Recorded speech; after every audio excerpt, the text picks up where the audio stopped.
Hello, everybody, and welcome to the inaugural episode of Keep It Rolling here on We Move Through Stormy Weather. Really, really excited to be here today. My name's Ryan.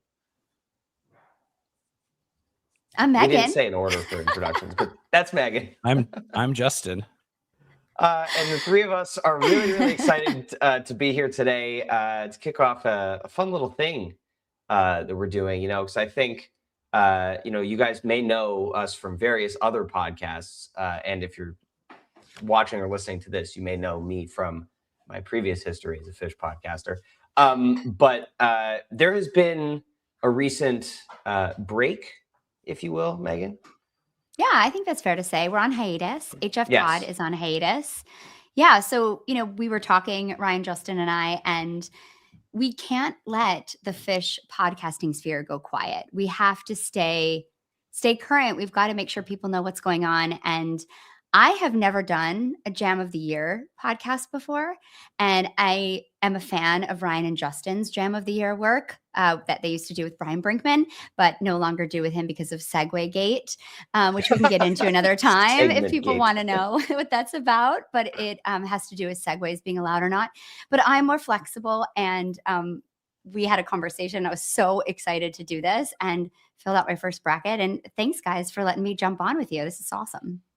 Well, really excited to have you as a part of this. Megan, I think you are the current bearer of the torch of the Phish podcasting community. So, well, thanks. And this is like the hiatus after 1.0, right? Not the real deal after 2.0. We're just waiting. No. This is Tab Tour right now. Yeah, Tab Tour was just sick, and then we're gonna come back with like killer, deep, spacey, weird jams next. So it'll be Hopefully great. None of you have an opioid problem, though.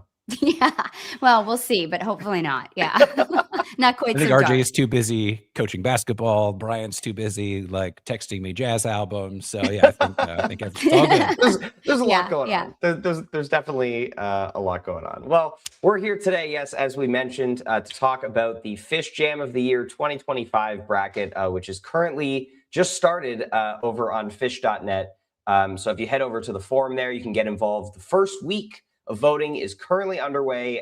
There are links over there to print out your own bracket, all the information. But how they do it over there is every week there are 4 matchups that you vote on, and you vote on it just by replying to a thread there. This first one, because of Mexico being this week, which, by the way, Phish plays tomorrow night. That's exciting.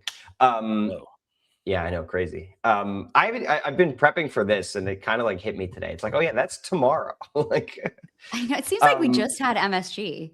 Yeah, 4 weeks ago. Crazy. I'm pretty confident we're not going to get any Jodies from night 1 in Mexico or afternoon 1 or whatever it is. Trey, if you're listening to this podcast, prove him wrong, please. Seriously, just do it, Trey. Yeah, we love it. Do it, Trey.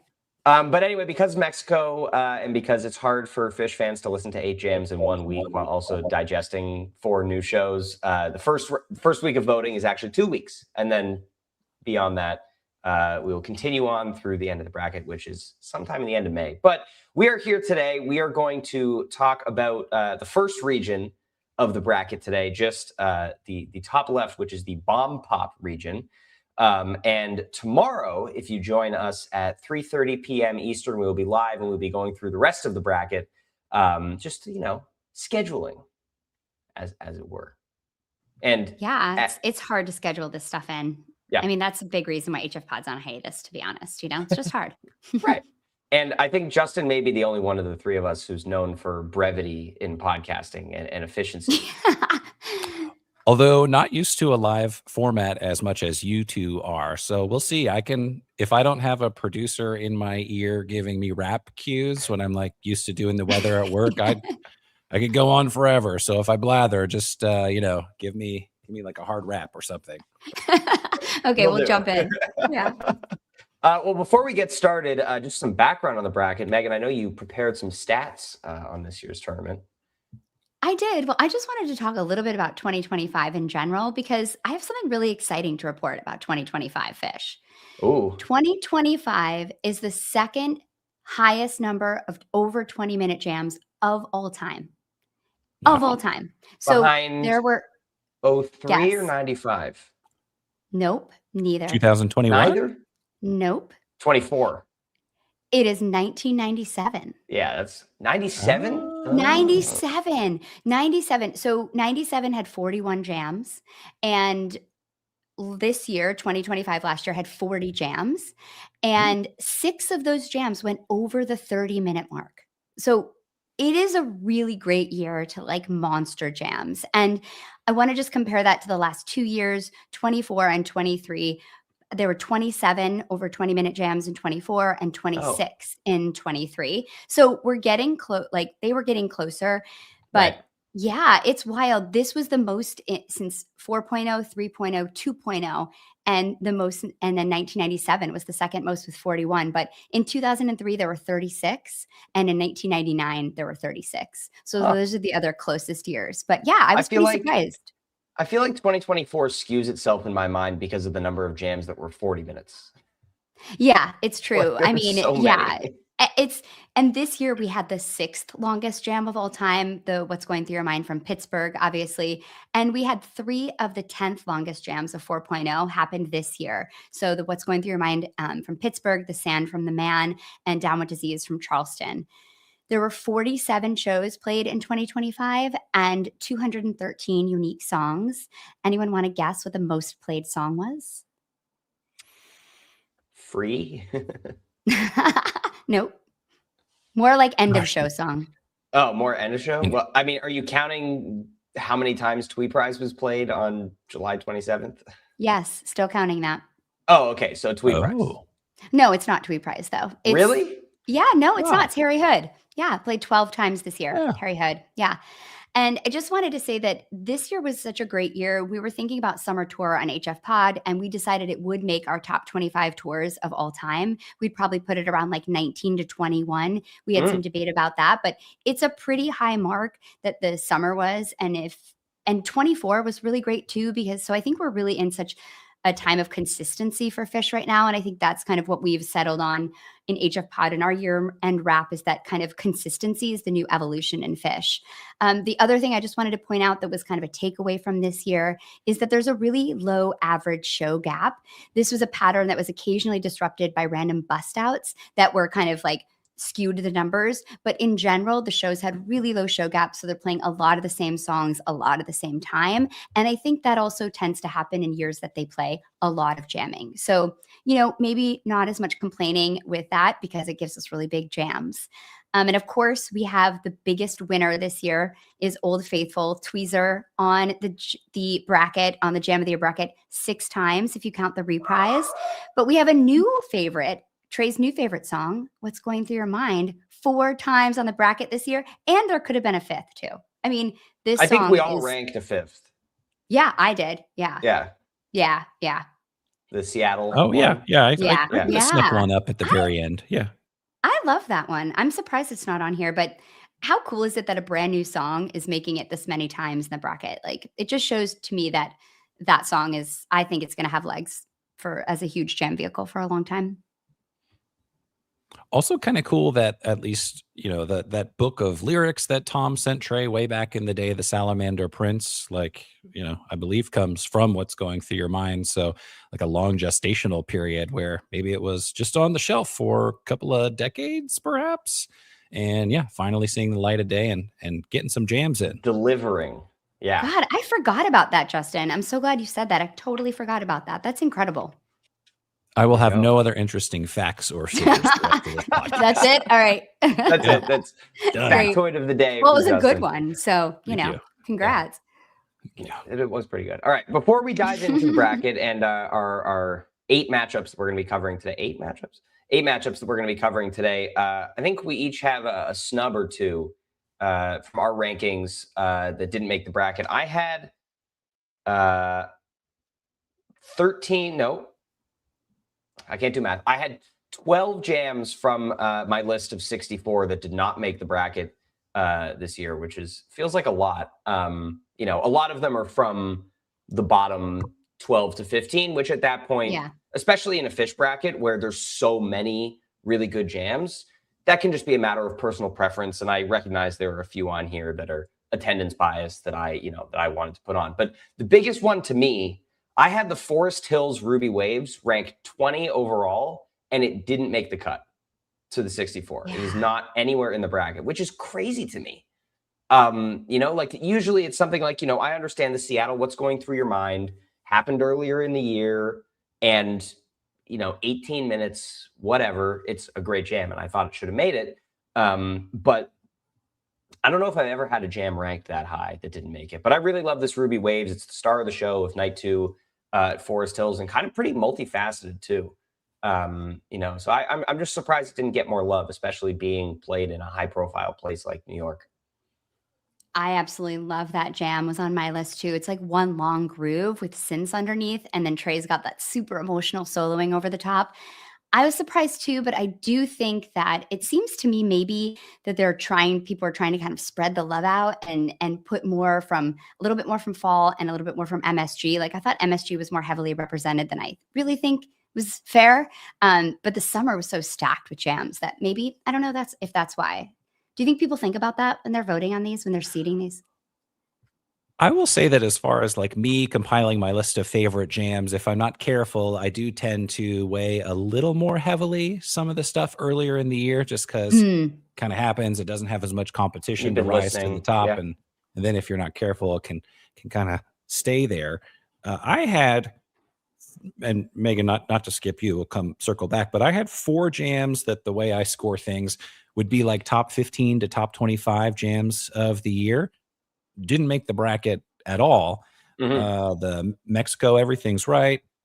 The I had 419 Light, and was that Seattle? Yeah, I like that one. I didn't have the too. light, but I had the Chalk Dust and Gin from that track. And then the Portland A Wave of Hope I had pretty high, Yeah. and also from June 21st, the A Wave of Hope. So, a little early in the year, but those jams I was pretty surprised didn't make the list. And then I maybe had like 5 or 10 more that could have been like in that 45 to 65 kind of range. So I won't split hairs there. Yeah, I definitely had some of those too. I have the Chalk Dust kind of and the Light from Seattle 419. I think that segment is absolutely incredible. We talked about the What's Going Through Your Mind from Seattle. I was really surprised that wasn't on there. I think that's amazing. The Wave of Hope from Portland also on my list. I also really like the No Men's from San Fran.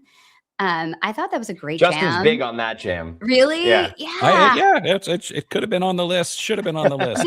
There's this like mournful tone that Trey's playing with, and these like sloping riffs. I think it's really unique. It sounds really, really beautiful, and I really like that jam. I really also like the Life Saving Gun from SPAC. I know that his SPAC is like loaded with jams, but and it might be attendance bias, but it was I think you have some. I remember texting you during this show, and you were like losing it with that setlist call. It's the best. No, in like it's place fantastic. in the fourth quarter to place like a hungry, hard jam that's like deploying some of the new sounds that they found at SPAC. Like I was so down for it. I just feel like the fourth quarters have been so hit or miss this year that like to have like a strong 100%. fourth quarter just stood out. But I also really like the Simple from Hampton, and I am really surprised that there's no Simple on this entire bracket. Like, not a great year for Simple. I feel like it did have a down year. Yeah, I mean the Hampton one's super solid. But yeah, other than that, not a ton of standout versions of the song, which interesting. Yeah, interesting. Maybe we'll see it come back in 2026. Year of the Simple. Maybe the Year of the Simple. Yeah, but it is interesting because other songs, like I feel like Piper had such a great year this year. I mean, that's true. I think that's the theme of this bracket. Are there 3 or 4 in this bracket? There's a lot bunch. of Pipers. There's Piper. There's not not a professional musician, but kind of an easy song to play, like not super complex. I think in the last 20 years, there have not been more than a handful of bracket-worthy Pipers. I think it's been mostly like 8 to 12 minute late second set. So to see so many this year, I remember Mexico last year, and I think we'll get rolling into the bracket after another couple of remarks here. But I remember after Mexico last year, it was immediately like that's the best Piper since SPAC 04. Like they haven't played it like that in 20 years. And so to then take it further through the whole rest of the year, and in my opinion, then play the best one on New Year's Eve, pretty cool. Yeah, I think I have 3 pipers in the top like 20. I mean, it's pretty awesome. There we go. Anything else from you guys before we dive into our matchups here? No, No, I since mean, I'm the one with the kid to pick up, I say let's roll. yeah, we could definitely go. The only thing I do want to say is, yeah, I don't know. I was a little surprised at the amount of MSG on here because I was at MSG and I think that the New Year's Eve show was so awesome, but leading up to that, we definitely were in feeling a little bit light on heavy jams, on good jams. Yes. So again, this is the Bomb Pop region. So this is what's being voted on right now. The first 4 matchups of this. Head over to the Phish.net forum to get involved. So our first matchup that we're going to talk about today, the 1 seed, number 1 overall. I think unanimous in this group, Jam of the Year pick, the Pittsburgh What's Going Through Your Mind from June 24th, up against the 16 seed Birmingham Cities from September 13th, which is the most represented show in the bracket. I think there are 5 jams from this show that made it, which is crazy. I mean, this is the jam of the year. This is winning it handily against the cities that is good. But I think, to me, I listened back to it the other day just to refresh myself on it. It sounds like if you ask ChatGPT what a 15-minute cities would sound like. Yeah, I have 1 star on this in our like fall recap. It didn't like jump out to me as like a really amazing cities. When you listen to it, it sounds, yeah, just like an average great jam to me. The bass line that Mike has going on in this jam is unbelievable. He's so good in this jam, but that to me is really the only kind of standout thing about this jam. And, hard spot for it for sure. But I also didn't have this on my longer list. Mm-hmm. Yeah, I just listened to it like 30 minutes ago. I was like, oh yeah, let me refresh my mind. And this could be like a Q1 from fall tour. Jody, maybe like bracket member if we were really splitting things up further. The cities, I mean. But yeah, tough matchup. I mean, 42 minutes of what's going through your mind, and like 30 minutes of it is legit, dark, free, hooked up improvisation. Just resisting the urge to travel in like rote, kind of half peaky pathways, and just kind of like staying in the muck more often than Yeah. not. That's something that usually attracts my ears a little bit. Like I have a clip, if you guys don't mind me playing it. This is Yeah. around the 25-minute mark. This is an audience recording. Thank you, Taper. But this is Mike kind of keeping things from getting like too overtly peaky and too overtly bright so the jam could keep going. Mm-hmm.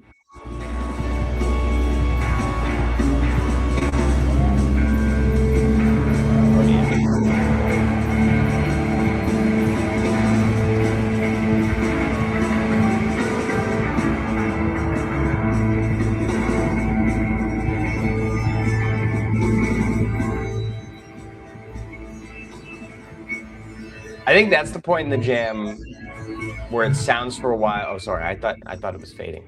They're 30 seconds each. I promise they're not long. My bad. I thought it sounded like it was fading, so I started talking. Sorry. That's the part in the jam just after I think they're like hitting this bliss peak, and you're like waiting for Trey to really like launch into the peak, and then instead of doing that, he just starts doing loops. And I just remember being at that show, just being like, "What is going on?" And then it went on for, almost 20 more minutes after that. I think that's the turning point in that jam for me. I think when they go sideways from that peak instead of taking the peak, as you said, wrote whatever amazing description you used because you have the best adjectives. Yeah, I feel like that peak when you can hear them find the kind of discordant shredding sounds, which adds so much depth to the climax. And then it just spins the jam out in this darker direction. It's so great. And I think that's what we're always looking for in a jam, right? You're looking for them to not do what's expected and then keep not doing what's expected and like follow that. And that is so incredible in this. And it has that really narrative soundscape feeling to it where you can completely get lost in this jam, have no idea what song they're playing. And then it's got that like evil machine winding down ending. And to me, it felt like just so exploratory and so rich. And I think is really indicative of what Phish is doing so well right now, which is really, really sophisticated texturing and also finding ways to add depth to traditional peaks. And it's just, it's incredible. Longest jam since the Greek tweezer in 2023. So Hell fun yeah. stuff. Full agreement. Amazing. Yeah.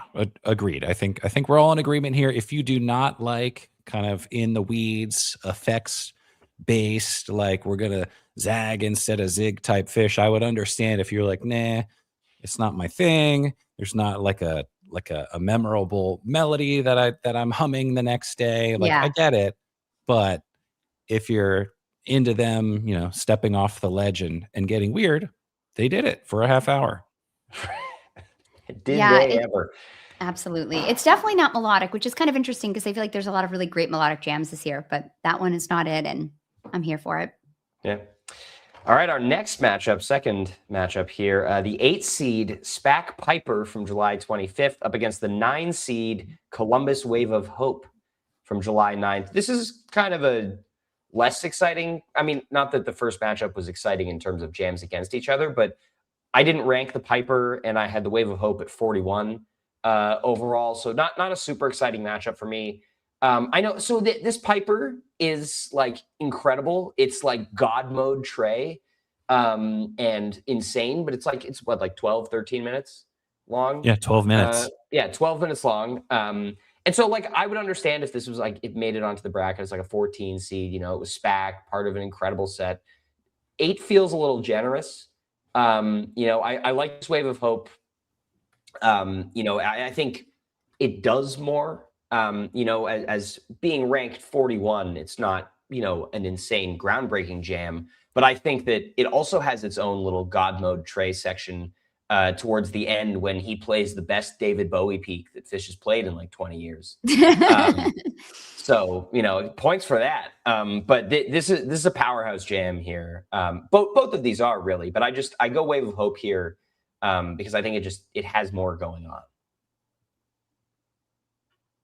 Justin, why don't you jump on? Because I have a different opinion. Yeah. So I want you to go, Justin, first. And either one's getting steamrolled by what's going through your mind in round 2. Exactly. So it doesn't really matter. Yeah, that's true. I should check myself because I actually agree pretty wholeheartedly with Ryan. I think that Whoa, watch out. I mean, we're talking about a 12-minute Piper, and yeah, Trey's a bit shreddy, and they do have some pace, which is great, which is nice. But a Wave of Hope, it's 26 minutes. I mean, it kind of toggles between these like well-tread, upbeat grooves, and then some interesting moody space. And to Ryan's point, like this is the best Bowie jam that Phish has played in years and years and years. Yeah. By the end of this Wave of Hope, so I scored in my little Justin rankings. They should be farther apart than an 8 and a 9 seed. And I actually think that the Wave of Hope is probably okay as a 9 seed, but that the Piper should be lower. Real quick, just while I have the floor, here's a little clip of the Wave of Hope. Maybe, or maybe not. Maybe I'll rename the file because I clicked it with my chunky fingers.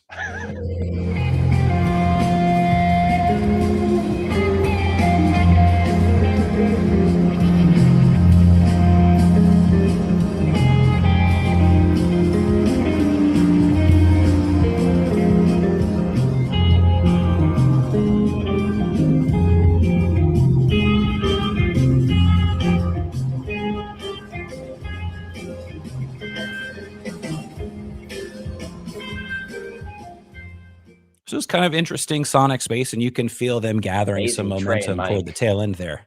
Yeah, it's nice. I also like Megan totally can tell us why why we're wrong. Totally unbiased choice of clip. I support it, Justin.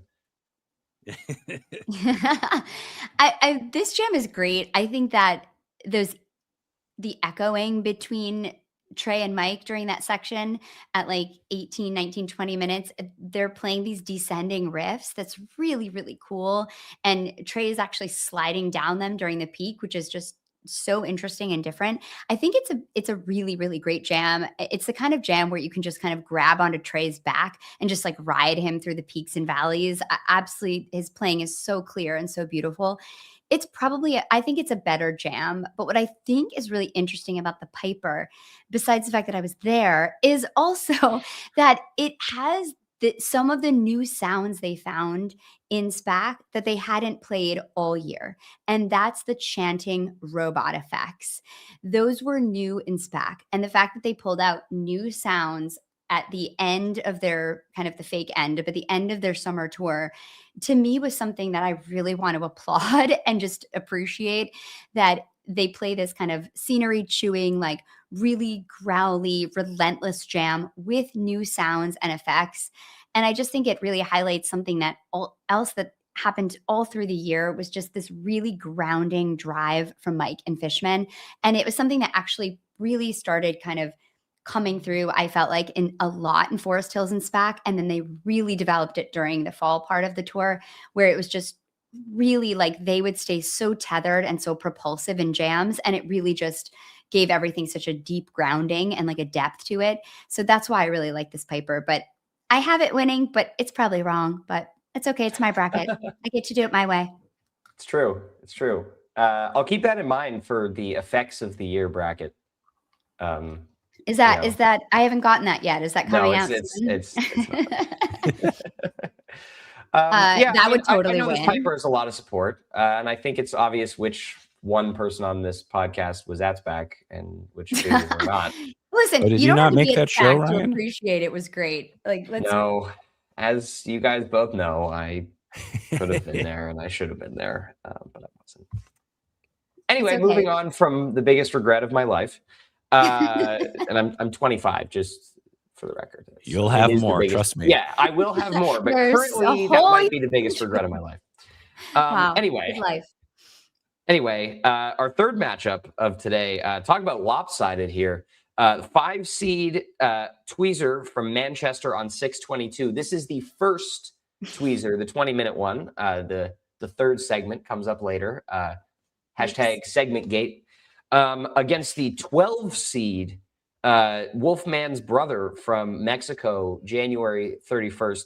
Let me tell you, this is a ridiculous underseeding of this Wolfman's and overseeding of this Tweezer, in my opinion. I had them ranked. I had the Wolfman's at 33 and the Tweezer at 40. I definitely had the Wolfman's ranked too low. This jam is fantastic. Shout out to Mike, Page, and Fishman for completely denying Trey's attempt at ripcording this jam like halfway through. And I get if you take points off for that kind of misstep and then the somewhat rocky reentry. We've heard worse, much worse. But there's kind of two distinct sections. There's this like first upbeat, blissy one, and then more exploratory, kind of underwater, a little more effects in the second half. And I love the way that they're kind of contrasting each other and the way that this jam plays out. In contrast, this Tweezer, it's a rockin' Tweezer, great peak, great playing, doesn't do a whole lot more than that for me. And so, I have the 12 seed for the upset here, but I don't think it should be an upset. What do you think, Megan? I definitely agree. It was interesting. This Wolfman's kind of fell off my radar, and I was so happy when we started talking about it in our chat when we were prepping for this, because this is just such a great example of really excellent horizontal groove-based jamming. It's so propulsive. It's so forward-moving. I just have Fishman in all caps in my notes, but this jam has such a drive to it, and Page gets on the piano and he builds the crescendo on the piano that's so positive and sunny when he does that, but it still has like an edge to it. And the last 5 minutes, it's just so powerful and repetitive. It has this really dark groove to it. And it was one of my favorites after Mexico last year. I have it on like one of my top jams from Mexico, but it kind of fell off. I kind of forgot about it. And I agree. I think that the Tweezer, it's really has like a nice little narrative arc. It goes from light and breezy to dramatic, which is always great. And it has that really like buttery, warm Trey tone, which is always the best. Mm-hmm. But, to me, it doesn't really do anything. It's kind of a very kind of cookie cutter like jam. 20-minute that I tweezer. think, Yeah. yeah, exactly. Which, you know, the kind of tweezers we're getting this year, we don't need that one. And I would tend to agree. I mean, I think that with the knowledge that perhaps I've overweighted it just a little bit, I had the Wolfman's like top 15 to 25, just the way that I tiered jams across the year. Mhm. And part of it is because, like you said, Ryan, I love that Trey got denied the ripcord. Just was like, We all celebrate that listening- occasion. Yes. listen, it's like, yeah, yes, do that more. Totally. And then, yeah, Megan, to your point, just kind of like the rhythmic, like how can we develop things without heading in an obvious direction. I love that it finishes kind of like a little louder, and the rhythmic interplay is just kind of more emphatic at the end of the jam. I mean, the tweezer's very nice. Like you said, it's nice. Paige and Trey teaming up for some melodic sort of anthemic licks. It's great. It's why we love Phish, but also like it's not necessarily a big demarcation from what they can kind of do whenever they want to do it. So, and then realizing, even though I definitely am voting Wolfman's, and I have the Wolfman's going, to the second round, and then actually going past into the to Elite Sweet Eight. 16, And- yeah. Elite Eight. Yeah. No. Hold on. No, This you is don't where can't I be get- beating Sweet 16. seed You one. don't- yeah. It's not. It's not beating what's going through your mind. Yeah. My bad. My bad. It's just happy to be in the Elite Eight, but it does not. It does not. It does not get past the Sweet 16. It sniffed the Elite Eight. I gotta pay attention to more college basketball, not just Jody's in the beginning of the year. The reason why I know the names of the rounds here. I know should- was like that was a real moment when Ryan Storm was teaching me about like how to do a sports bracket. I was like, what has Right. become of my life? Whoa. Like, honestly, A jam bracket based on a sports bracket. yeah, but it's a sports bracket. We're just putting Technically. jams in it. But yeah, Yeah, yeah. I'm glad Brian's not watching this because he would be blowing me up with angry text if he just heard that faux I think pas. you would have gotten the first angry text when you said that you agreed with me. that's true. And I'm not going to play a clip from this matchup because I realized that I didn't pick the Wolfman's. I was like, why didn't I pick the Wolfman's? There's not an audience recording on phish.in, so we'll just scoot past this matchup in the interest. The of time. classic conundrum of, that does happen also, by the way, contributes to why Mexico jams often get seated lower than they should, because there are participants who do not have live Phish and then don't, put in effort to listen to the Mexico jams and are just like, I'm not going to rank these because there's no tape. That makes sense. Yeah. Ranked a 12 seed. So the obvious exceptions to this being the Chalk Dust and Wave of Hope last year, because you can't ignore those. Can't. Definitely not. All right, our next matchup, number 4 here in the Bomb Pop region, we've got the New Year's Eve Piper at a 4 seed up against the Chicago Song I Heard the Ocean Sing from July 19th at a 13 seed. This matchup makes a little more sense based on my own rankings here. I had the Piper at 23 overall and the Song I Heard the Ocean Sing at 42. I like this Song I Heard the Ocean Sing a lot, living up to its name by very underwater kind of vibe, very exploratory here, great spaces. And, again, just kind of like effects, soupy, ocean floor type of vibe, which I love when they get into in that song. Wish they kind of went big on it more often. But this Piper is my favorite Piper of 2025. Coming off of the 30-minute tweezer, after the countdown, I remember being like, all right, this will be an 8-minute Piper. And then 20 minutes later, but it's pretty raging peak for most of it. And then, the last, 3-4 minutes, you get really, really cool kind of deconstruction. And again, more of that like effects heavy play. And I think that's one of the things also that 2025 Phish has done really well. Trey especially and Paige have balanced that like synth heavy, soupy effects stuff with lots of very clean and more dexterous interplay, if that makes sense. Like, I think 2021, 2022, we saw a lot of that, like everybody piling on as many effects as possible and doing crazy stuff, which is awesome. But I think they've done a really good job of not relying on that too much, and balancing both. That said, I have Piper winning here and beating the Wolfmans in round 2. But yeah, it loses to what's going through your mind. I leaned Piper over the song I heard the ocean sing. And I love that tune. I've loved that ever since it came out. What, on Undermine back in like 2004? Was that? Yeah. It was just one of my faves. And I really like in the end of the Piper, how this little repeating figure from Trey and then Mike near 18 minutes kind of pulls the band out of that sludgy abyss that you kind of mentioned. Ryan, it's almost like they're in a split open and melt type space for a little while. But I love Phish jams, and I can like think back to like maybe like the Halley's Comet from Portland in December of 1999, where they're just in the muck and you're like, what are they going to do? How are they going to get out of this? And then someone just like whips up a melody, and gradually they all sort of like hang on to it and pull themselves up. So yeah, I went with the Piper. The song I heard the ocean sing is nice. I like that synthy sludge, and then just some run of the mill, awesome, but feel good kind of rhythmic Trey Peaks. So that's what I went with. Megan, what about you? Yeah, I really, I agree. The vibe of a song I heard the ocean sing is one of my favorite places that Phish finds. And this, again, another kind of dark hypnotic groove, really chaotic. And then it goes to that big, like lush peak, which is really, I always like that. Great segue into Down with Disease too. But I had the Piper winning too.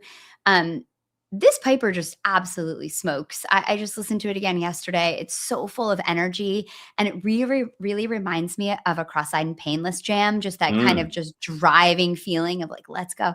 Really grounded with percussion, but spacey effects on top. Ryan, I couldn't agree with you more about the balance of effects and melodic play, and also just knowing when to have effects and when to pull back.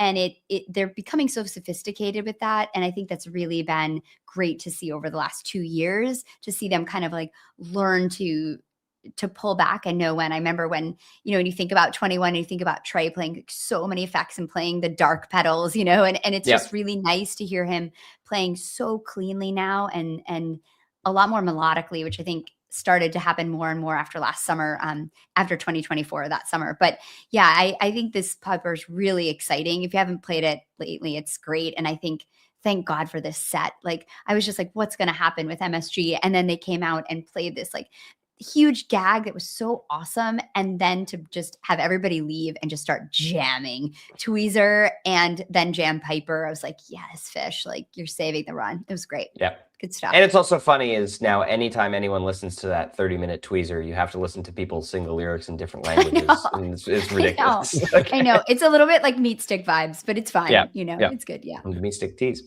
We're going to talk about that Tweezer tomorrow. Yeah.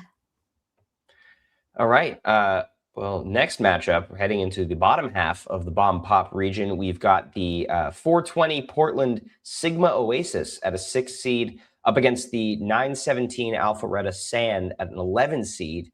This is a cool matchup. I didn't rank the Sand here, and I had Sigma Oasis at 35. This is a really good Sand and kind of very mellow textural jam. I think I didn't rank it because it felt like Trey, kind of pulled them back in before it could really. I thought there was another level that they were right on the verge of. So, I didn't rank it for that reason. The Sigma is very much a Fishman jam, just relentless momentum for 20 minutes. And I love that. Big Sigma Oases are few and far between these days, it feels like. But love when it gets taken out, especially in the middle of the first set like this. But yeah, this Sigma wins the matchup for me. I like this jam. I have both of these pretty close. I have them. I think it's a pretty tight matchup. I think the Sand is massively underrated. It has like a textured funk jam that kicks off, but then there's this like abbreviated wah pedal sound, and it becomes really staccato. And to me, it sounds really unique. And they then land in this melancholy indie vibe, really, really beautiful. And to me, this is some of the more experimentation we heard at like SPAC and the Fall that was really, really interesting to me.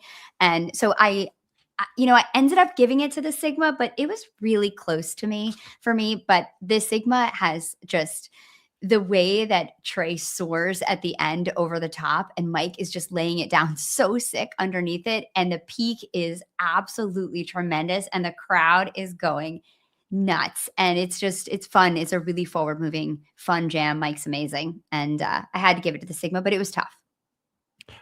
Yeah, I also went with the Sigma. I think that it's properly ranked. I really like the sand, and you guys have used great adjectives. I wrote down that it Give has a us some of yours. swoon to it. There we go. Yes, a nice swoon through like 12 Mhm. minutes, which I love because we just don't hear that kind of like sad, melancholic play from Trey all that often. Yes. I mean, I think I also love how sand in the last handful of years has been able to like break apart from like the sand prototype and like Yes. can go in a bunch of different directions. And in the Sigma, which I did end up voting for, um, I like how early on in the jam we get the combination that's not super common of Paige and Mike, kind of like injecting the jam with some grandeur. So I just have like a short little clip to illustrate that. This is like 8, 9 minutes.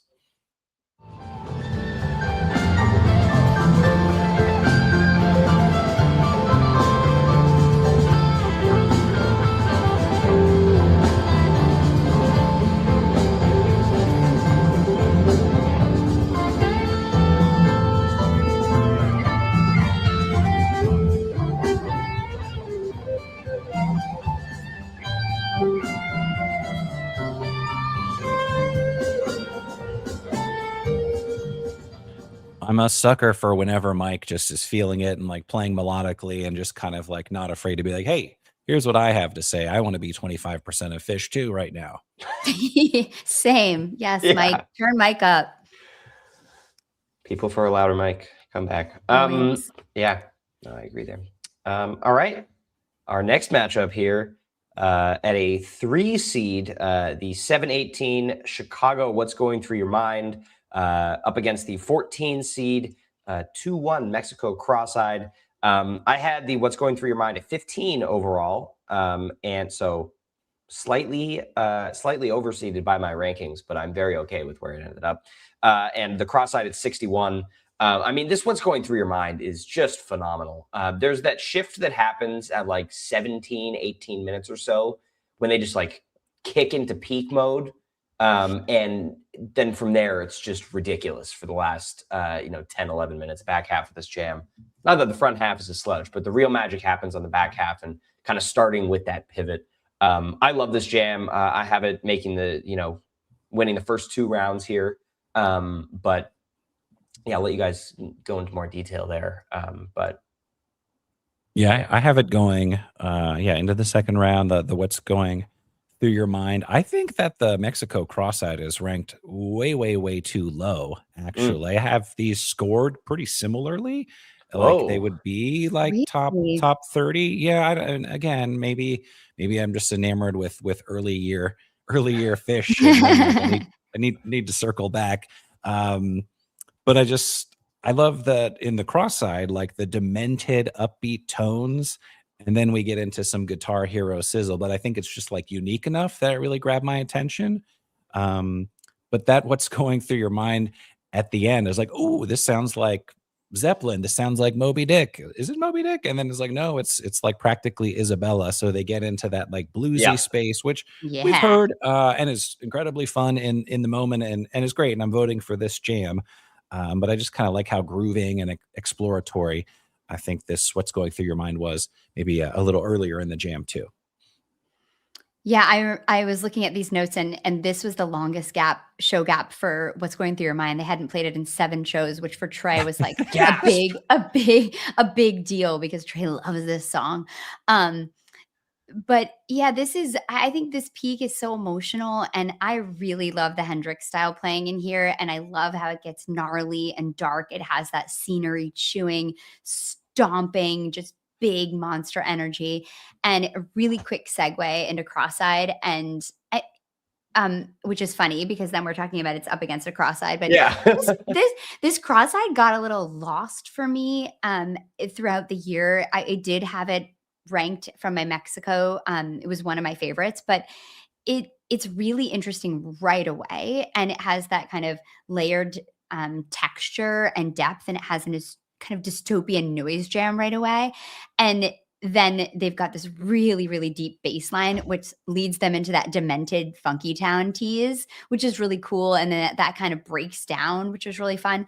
It had that kind of like on the beach, we're jamming weird, but we're still fun. It's like Mexico vibe. But yeah, it kind of fell off. I forgot about it a little bit.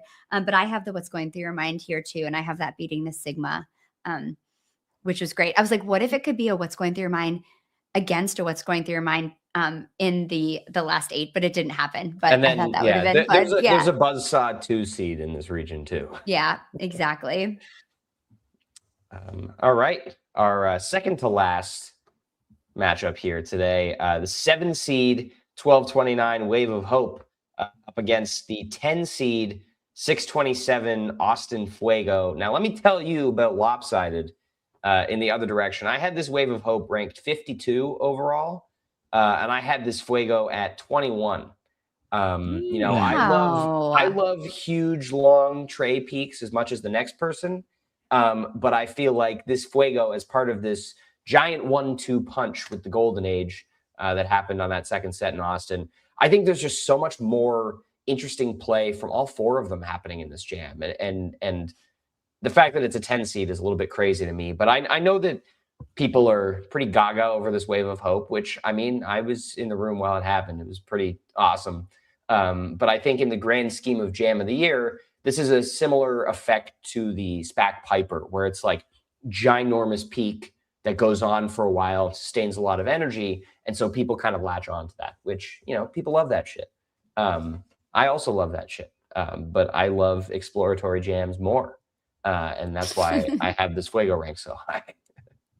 Megan, why don't you go first? I'm interested to see if you agree with Ryan or disagree with Ryan about the Fuego. I disagree. I love this Wave of Hope. I think that it had the dark, repetitive rock riff that Trey's playing at the beginning, and then the band echoes it and builds on it, and it leads to just an absolutely tremendous crescendo and a really satisfying return to the chorus. And it was just, to me, really muscular and driving. And I think that sometimes doing a perfectly peaked jam, which I may have contradicted myself already earlier, but so when you do it perfect, it's just really nice, And I think the Fuego is great. Like it has a lot of effects. Mike breaks through with this really juicy bass line, like 16, 17 minutes in, and Trey starts soaring over it with a really simple melodic line that's played with a ton of emotion, really great stuff. And it has like one of those really big sustained peaks. Trey was really into doing sustained notes this year in a way. A lot of times he was hitting those during peaks. And then it has that expert drop back into Fuego, which is so satisfying because I think, Trey doesn't always nail that, but he really nailed it here. So I get it. I think the Fuego is great. I didn't get to listen to these back to back, which I kind of am regretting that I didn't get a chance to, but I still went for the Wave of Hope. What did you do, Justin? What did you go for? I agree with you. I went with the Wave of Hope, the way that I have Right. them scored. It's not super close. That said, like the Wave of Hope, it's interesting because Mike helps sort of create some tension, and yeah, people just love like these jammy moments. I have this problem when I'm listening to Phish, where if I hear them do like, oh, Trey's leaning into like little San Jose action, like I just hear that right away, and it's great and I love it, but like I hear that and I'm just like, okay, like it's like almost know what we're doing. So we do have that in the Wave of Hope around like 11 to 14 minutes. And then we get like almost a first tube adjacent sort of like peaky pathway toward the end. So it's familiar, but like I think that the peak is just executed well enough that it's satisfying enough that I'm not gonna like ding it.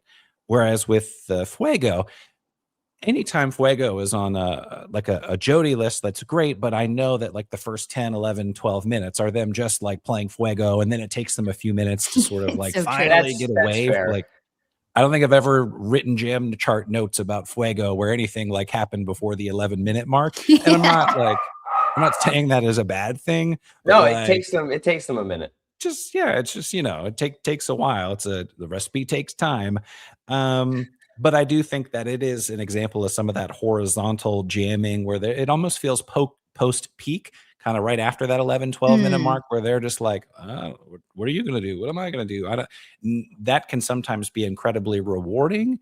And I did score this, so it would probably be like a 55 to 65 type jam. So, I'm not saying it shouldn't be in the bracket, but just didn't quite grab me. So I went with the A Wave of Hope. Even though I've seen some people online say top 5 Jody, and even I, who am non-confrontational and like let people think You what they got want to think. I involved. was like, whoa, hold on there. Step the brakes. Hold your horse. Yeah, it's bad when Justin is getting involved in discussions about Phish jam rankings online publicly. Right. Like That's how you know. Then things have really gotten out of hand. Yeah. right. Just need a little perspective. Yeah. All right. Well, that brings us to our final matchup today here in the Bomb Pop region. We've got the 15 seed 7-11 Sightless Escape from Charleston up against the 9-17 Alpharetta Carini at a 2 seed. I had this Carini at number 4 overall, so it would have been a 1 seed on my bracket. But I absolutely adore this jam. This shout out to Brian, who would have had this as Carini like Carini in his bracket probably. But this Carini is amazing, and I think going into this show was after Alpharetta Night 1 didn't really have a huge jam, and this one to me, there's so much conversation happening in this Carini, and I think that's what I love about it so much is that like there's not a lot of one member leading. But for most of its duration, they're just all sharing so many cool ideas and all going back and forth. It's amazing. And just want to give a shout out to this Sightless Escape because the last 3-4 minutes are just simply delightful of this jam. It ended up falling off the bottom of my list kind of in the year-end shuffle. But man, like that progression that Trey finds and the way that they build on Page's synth, it's delightful. And I think that's the right word to use for this jam. Like it's lovely. It's nice, but not going to make a huge dent here, I don't think.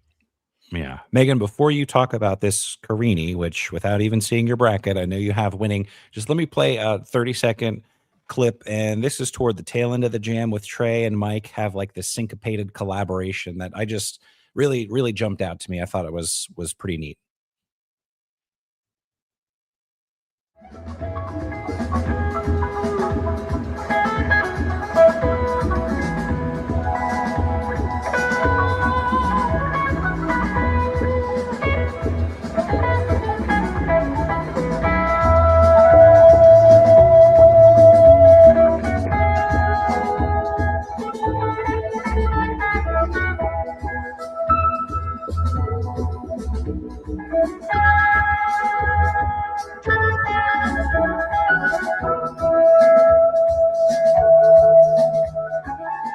Like it's not that often that 21 minutes into a jam, you have that patience where we're not just like pressing toward a peak. So I thought that was kind of notable. And I have that. It's probably like between top 10, top 15, somewhere in that upper echelon. So obviously I went with the Carini, but sorry, Megan, do you agree?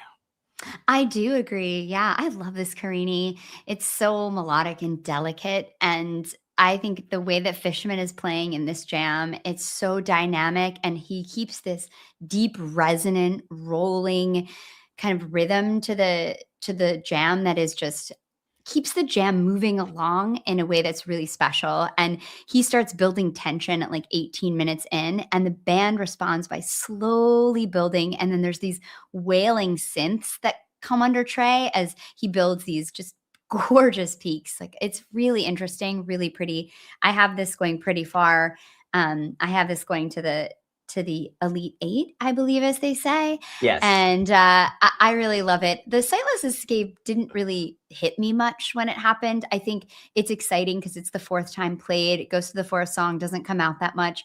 This is the second time it came out this year. It had like a type 1 jam in Mexico, and then it kind of gets played again and it pushes out to 17. So it's kind of exciting. Maybe that's why it's on there. It's really echoey, really pretty. I agree with what you said, Ryan, but to me, I don't know that it necessarily needed to be on the Jam of the Year bracket, but good for you, Sightless Escape. Yeah, you made the bracket. nice work.